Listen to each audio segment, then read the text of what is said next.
News electronic মিডিয়ার মাধ্যমে শুনতে পেরেছেন আমাদের কত শিক্ষক বিরোধ মহোদয়। আমরা তার এই শ্রদ্ধাঞ্জলির সভা থেকে আমরা বলছি না বলবো না অর্পণ করবেন জয় সম্মানে হবে।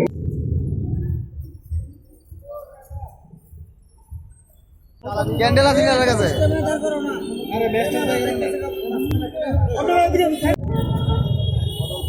তারপরে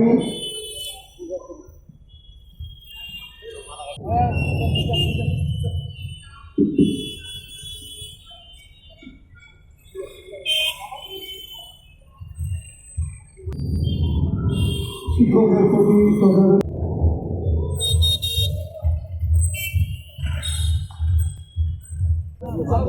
ওই নিউজা একটু পিছাও নিউজা ওই ভিতরে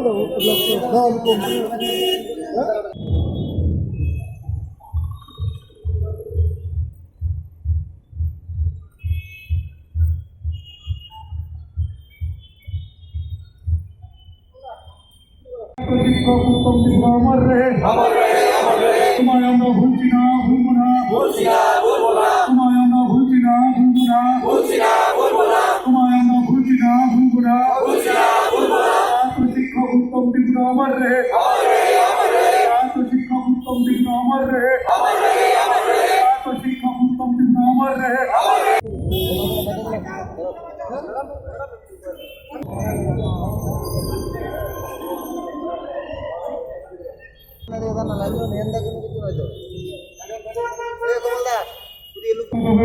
একটা অনুরোধ রয়েছে অতি শীঘ্র যাতে আমাদের স্থায়ী সমাধান করে আমরা সকলকে সমাধান করবো। আমরা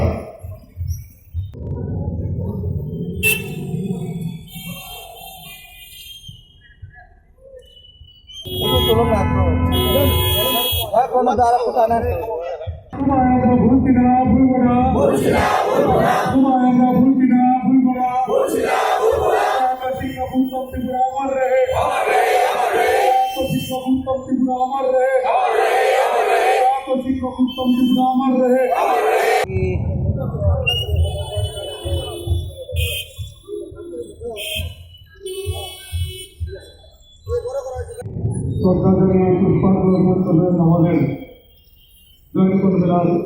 আমরা আমাদের সহকর্মী উত্তম ত্রিপুরা উনি গতকালকে দিনের কারণে আত্মহত্যা করেছে। আমরা খুব শোকাহত এবং মর্মাহত, কারণ ওনার এই অকালে চলে যাওয়ার মূল কারণ হলো উনি পরিবার প্রতিপালন করার জন্য ওনার বিকল্প কোনো রাস্তা ছিল না, কারণ এই চাকরি চলে যাওয়ার পেছনে শিক্ষক উত্তম ত্রিপুরার কোনো দোষ ছিল না বা কোনো ইলিগ্যাল ছিল না। সম্পূর্ণ রাজ্য সরকারের প্রতিশ্রুতি মোতাবেক যদি বিকল্প কর্মসংস্থানের ব্যবস্থা করতেন তাহলে আজকে আমাদের সহকর্মী আমাদেরকে ছেড়ে এই পৃথিবী থেকে চলে যেত না। তাই আমরা রাজ্য সরকারের কাছে আবারও আপনাদের প্রিন্ট এবং ইলেকট্রনিক্স মিডিয়ার মাধ্যমে আবার স্মরণ করিয়ে দিতে চাই যে রাজ্যের মাননীয় মুখ্যমন্ত্রী যখন আমাদের সঙ্গে মহাকারণে মিলিত হয়েছিল তখন রাজ্যের মাননীয় মুখ্যমন্ত্রী আমাদেরকে কথা দিয়েছিল যে 1 থেকে 2 মাসের মধ্যেই এই 10,323-এর স্থায়ী সমাধান উনি করবেন।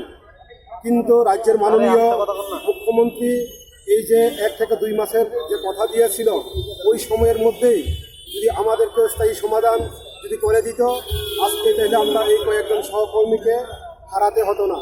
যার কারণে রাজ্যের মাননীয় মুখ্যমন্ত্রীকে আবারও আমি স্মরণ করিয়ে দিতে চাই যে আগামী 5 তারিখ জানুয়ারির মধ্যেই যদি আমাদের জন্য কোনো বিকল্প ব্যবস্থার যদি চিন্তা না করে রাজ্য বর্তমান সরকার, তাহলে আমাদের এই মৃত্যু মিছিল যেমন থামবে না এবং আমাদের আন্দোলন তীব্র থেকে আরও তীব্রতর হবে।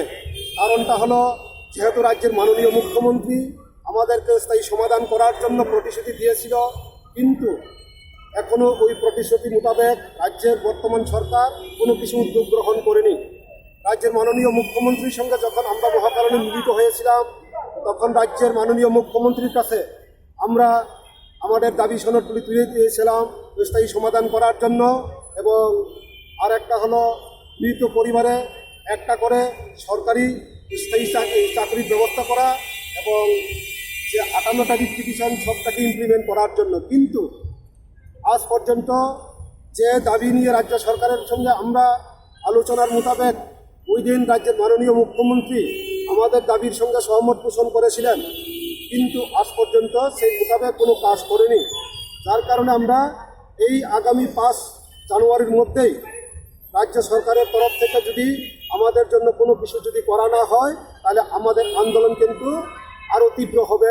এবং আমরা জানান দিতে চাই যে যার কারণে আমাদের কোনো দোষ থাকবে না, কারণ সম্পূর্ণভাবে সেটা হবে রাজ্য প্রশাসনের কারণে।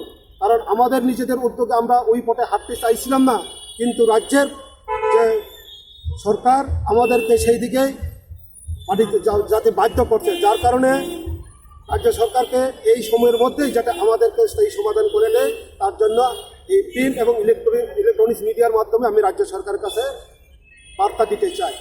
এই কয়েকটা কথা বলে আমি শেষ করছি। সবাইকে ধন্যবাদ।